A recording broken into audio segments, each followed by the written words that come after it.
Olá pessoal, tudo bem com vocês? Vamos lá, o nosso resumo macro da semana, essa semana última, pré-juízo final, pré-eleições, mas temos bastante para comentar sobre o mundo lá fora, tá? O internacional, que dá um sinal que não é claro ainda, mas muito bom para os ativos de risco globais, todos eles, tá? Inclusive os emergentes, tá? Que é o enfraquecimento do dólar. Vou mostrar também se a nossa bolsa ficou cara demais, pessoal, com esse rally pré-eleição, com esse trade Bolsonaro apertando as pesquisas, certo? Esse trade das estatais, tá? Será que ainda tem combustível para subir? Vou mostrar para vocês um indicador quantitativo, tá? E também vou falar do qualitativo, o que eu estou acreditando, tá? E vamos para o DXY, para a curva de juros americana, petróleo e também falar do nosso aqui, tá? Curva de juros, dólar e índice para vocês que recebem uns ponticos. Agora eu vou trazer aqui nesse vídeo o gráfico diário, tanto de dólar, mini dólar, dólar futuro e também do índice futuro. Então é aquele panorama semanal do que eu estou imaginando para nossa bolsa querida e também para a gringa, principalmente o S&P. Pessoal, vamos lá. Eu começo aqui com esse indicador com a fonte do scanner da bolsa. O link sempre eu deixo na descrição do YouTube. Vocês que estão no TC Station, vão para o YouTube lá no meu canal para pegar o link gratuito para vocês, o Market Breadth, termômetro de mercado. E aqui eu mostro para vocês que lá no fim da PEC dos benefícios, tá, em julho, finalzinho de julho, nós tivemos um rally muito forte da bolsa. E naquele momento, tá, o Market Breadth, para quem não conhece, não sabe o que é o Market Breadth, é o seguinte, pessoal, vou dar um zoom para vocês aqui, tá? Ele simboliza, é prático, mas às vezes vocês não o conhecem. Então a parte vermelha representa 80%, a parte verde representa 20%. As linhas coloridas, a linha azul representa a média de 20 períodos, a linha laranja a média de 50 períodos e a média vermelha, e a linha vermelha a média de 200 períodos. Elas são referentes a quê, pessoal? As empresas do Ibovespa, do índice Ibovespa, as ações lá que compõem o índice Ibovespa, tá certo? Então somente Ibovespa estamos falando aqui, tá? E o interessante é descobrir que essas médias se movimentam em relação às empresas que estão acima das médias de 20, acima das médias de 50, acima das médias de 200. Então vai para cima ou para baixo, de acordo com a quantidade de empresas que negociam acima de cada média mencionada, tá? 20, 50 e 200. E aí, Bruno, que tem um cenário caranguejo lateral para o Ibovespa, desde de julho do ano passado, caracteriza que quando chegamos a pelo menos duas médias negociando 80%, ou seja, as ações de Bovespa, média de 20 e de 50, por exemplo, negociando acima dessas duas médias, é hora de vender. Assim como chegamos no verde, 20% ou menos das empresas negociando acima das médias, é hora de comprar. Percebam que nós estamos no meio do caminho pré-eleição. E aqui por quê? Está indo do quantitativo, o quantitativo está me dizendo, temos fôlego para subir. Estamos nos 50%, não chegamos nem perto dos 80%. Então tem fôlego para subir, porque apenas 50% das ações do Ibovespa estão negociando acima das médias de 200, as médias de 50 e as médias de 20, tá? Só que agora a gente vai para o qualitativo, já que o quantitativo dá ainda um fôlego bom para subir. O qualitativo é o seguinte, pessoal, quem é responsável, quem foram os responsáveis pelo Ibovespa estar a 120 mil pontos, querendo ir para o 122, 123? Temos 4 empresas, praticamente, tá? Petrobras, Banco do Brasil, Eletrobras e a gente pode pôr aí Sabesp, tá? Ou seja, empresas estatais. O trade é específico, pessoal. O trade é eleitoral, tá? Vocês podem ter percebido que assim como a nossa curva de juros subiu pós primeiro turno, as empresas de consumo e varejo, construção civil, educacionais, que estão no outro lado, né, no trade Lula, tá? Todas caíram. Então, é um momento específico em que o stock picking, você escolher a empresa específica, não para o curtíssimo, porque temos mais uma semana aí de rally eleitoral, tá? Então, para o curtíssimo, pessoal, eu acho que tem que ser um Ctrl+C, Ctrl+V da semana passada. Agora, para o curto e médio, ou seja, para o pós-eleição, aonde está o valor? No stock pick e, obviamente, aonde caiu, tá? Porque tem muitas empresas, no meu ponto de vista, por exemplo, que estão caindo e que não necessariamente vão se beneficiar com um candidato ou outro. Eu dei um exemplo na live com o Gui sobre a Edux, por exemplo. Tá? Então, há necessidade cada vez mais nessa semana de ver sim o seu home broker todo verde, principalmente nessas ações ligadas ao Estado, tá? Mas também de vasculhar ali, opa, onde que o mercado está apertando o botão de venda lá para tudo, tá? Do setor de consumo e varejo, de construção civil, por exemplo, mas não necessariamente, olha, merece vender esse candidato A ou B vencer. Tá? Então é a semana de vocês aí ainda ter caixa como rei, tá? Porém, quem apostou nas estatais, tá? Quem apostou nas pesquisas se equilibrando, tá? Tá ganhando muito dinheiro. Então, parabéns para vocês.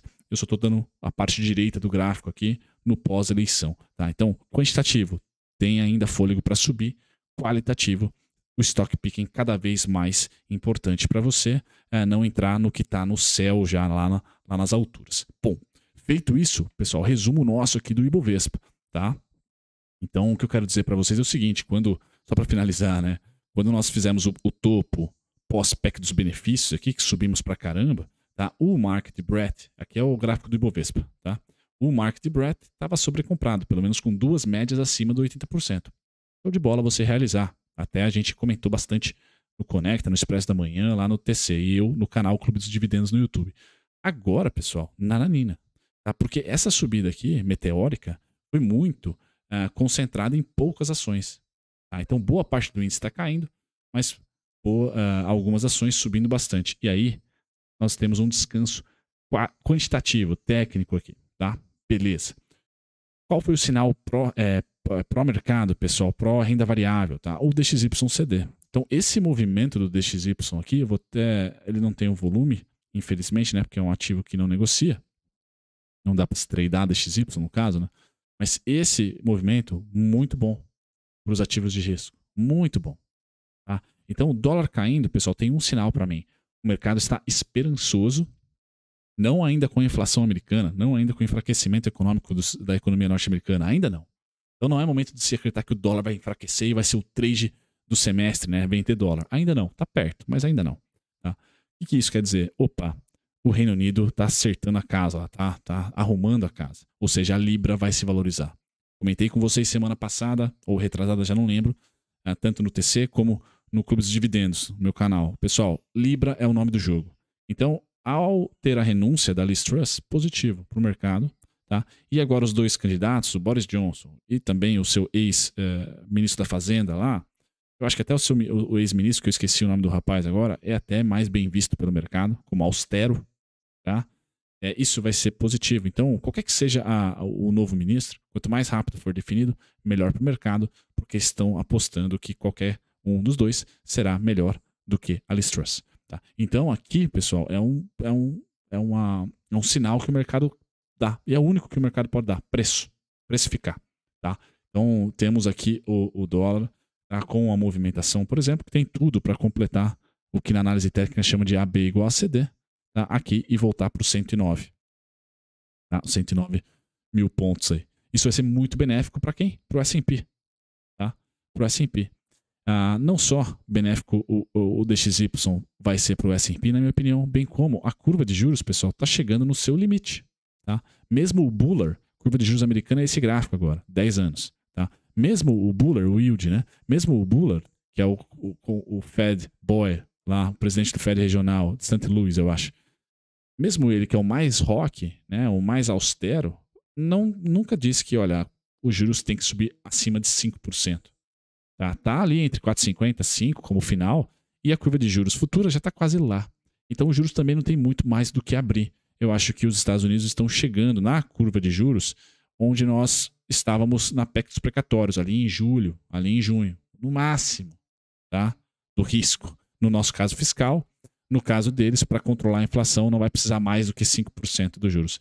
Então vejo que as condições macroeconômicas ainda não estão 100% favoráveis para uma inversão de mercado de queda para mercado lateral, mercado neutro, tá? Como nós estamos vivendo há um ano, um mercado lateral, os Estados Unidos estão quase chegando lá.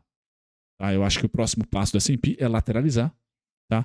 Enquanto que o Ibovespa, devido à nossa curva de juros estar diferente, nossa política monetária ter vindo antes, a gente está lateralizando desde julho do ano passado. Os Estados Unidos deve entrar, o S&P deve entrar nessa lateralização agora, pessoal. Então, de um mercado de baixa, o S&P, na minha opinião, fincou fundo de 2022, tá? Para 2023 vai depender de outras variáveis, tá? E agora a gente entra aqui numa lateralização, tá? Onde topos e fundos vão ser respeitados, tá? Me parece que o fundo está se formando, se já não se formou, e o topo é óbvio que já formou, tá? Então é uma semana onde eu vejo o S&P respirando ainda mais, indo ali para os 3.800, tá? Pelo menos. o alvo aqui é 4.000, 3.900, certo? O VWAP está lá em 4.100, tá? Podendo chegar a 4.200 já em novembro. Tá? Já em novembro, Black Friday, final de ano, o mercado é comprador, não vendedor. Então, depois que a gente completou, e eu passei para vocês aqui do canal e passei também para o pessoal do TC, tá? Depois que a gente completou 1, 2, 3, esse ponto aqui do 3.500 era muito importante. Então a gente fez um rompimento falso aqui e mandou bala. Entrou muito volume, pessoal. Vocês não estão enxergando aqui porque eu rabisquei, tá? Mas olha o volume aqui, ó. Olha o volumão. Tá? Nesse candle comprador. Então há de se respeitar esse fundo por pelo menos um mês. Eu chuto que será o fundo do ano. Tá? É um chutômetro Bruno aqui. Tá certo? E a gente vai lateralizar agora para qual alvo, pessoal? O verde. Tá? Agora a gente vai à ponta contrária. Tá? Então, na minha opinião, começa aqui no 3.924 e termina no 4.200. Tá? Esse fluxo de alta verde que pode vir. Certo, pessoal? Bom, show de bola, notícias positivas. Então, na gringa, a notícia positiva até de médio prazo. Aqui, para nós, é de curtíssimo, pré-eleição. Tá? Essa notícia é boa para as aplicações, péssima para o mundo e para a inflação. Por quê? O petróleo, para mim, é comprador. Esse é o gráfico do petróleo, pessoal. Então, o volumão também no petróleo, certo? E movimento aqui muito característico de alta. Tá? Então, a gente pode ver o petróleo ainda em outubro flertar com os 96 e com os 99 dólares. Tá? Então, deve ser uma semana, pessoal, de alta do petróleo. Tá certo? Deve ser uma semana de alta do petróleo. O petróleo que não perdeu no IFR os 50% com essa queda atual. Então, o setembro, que eu achava que ia ser um mês pró-petróleo, virou para outubro e está se caracterizando. Então, uma semana aí e o petróleo se valorizou de 83, 85 dólares. Hoje fechou em 93. Então, quase 10 dólares. Se essa semana ela for de compra, vai fechar o mês aí com mais de 10 dólares de alta. Tá? Então, dá-lhe inflação. Sem dúvida nenhuma, não estou vendedor para o petróleo. Tá? E aí eu termino com a nossa curva de juros estável. Por isso aqui, pessoal, que vocês viram lá no começo do vídeo, e o market breadth está descansando, ele não está sobrecomprado. Por quê? Empresas exportadoras e estatais, que em suma são de utilidade pública, ou seja, o DI ou a curva de juros abrir um pouquinho não vão impactar tanto quanto impactam, por exemplo, no consumo e varejo e na construção civil. Então, é nítido que a nossa curva de juros pós primeiro turno só abriu, então é natural que a sua Magalu, a sua Via, tenha sofrido desde o primeiro turno, daquele gap do primeiro turno. Tá? Então, nossa curva de juros estável, nada a comentar para ela, tá? Mas ela tem um pouquinho de viés de abertura, como vocês podem ver aqui, por isso que a sua small cap talvez tenha sofrido, ou pelo menos não andado o suficiente como as exportadoras e as estatais andaram. Índice, pessoal, o movimento que eu estou precificando do caranguejo faz muito tempo, né? Esse movimento aqui, né, de 24 mil pontos, de 20 a 24 mil pontos, de 20 a 22%. Durante todo o nosso processo de caranguejização, tá? Nós subimos isso. Tá? Foram três grandes fluxos aqui de 20 a 24 mil pontos. Tá? Os Estados Unidos, o S&P, pessoal, na minha opinião, está aqui. Ó. Tá? Ele está aqui. Então, acho que ele vai ter um grande rally, como nós tivemos, e depois lateralizar um pouquinho. O meu cenário base era que nós ainda estivéssemos aqui, para o índice futuro. E nós passássemos o pré-eleição entre 113, 112, até 116, mas principalmente 113, 112, ao 106. A gente passasse aqui. Não, pessoal. Tá? Aí vocês podem dizer, poxa, as pesquisas pisaram na bola, coisa do tipo. Enfim, tá? Estamos em um movimento de expansão. Então agora que eu estou plotando o azul, de novo, só que a partir do pré-primeiro turno. Então o azul a partir daqui, ó. Pum. Mesma coisa, estou plotando mais 20% de alta, pelo menos. 21 a 24 mil pontos. Qual é o alvo? Quais são os alvos, né? Começam os pedágios aqui em 123.500 e terminam em 128.445. Tá? É isso aí. O mercado soberano, pessoal. Certo? Então, dessa maneira, eu fecho o índice, tá? Para o pré-eleição. E aí, os cenários pós-eleição eu trago no próximo vídeo macro. Acho que o próximo vídeo macro eu já vamos ter o resultado das eleições. Tá? O dólar, pessoal, esse é indiferente. Candidato A ou B, tá? O dólar é para baixo. Então, eu já falei isso nos relatórios da Conecta.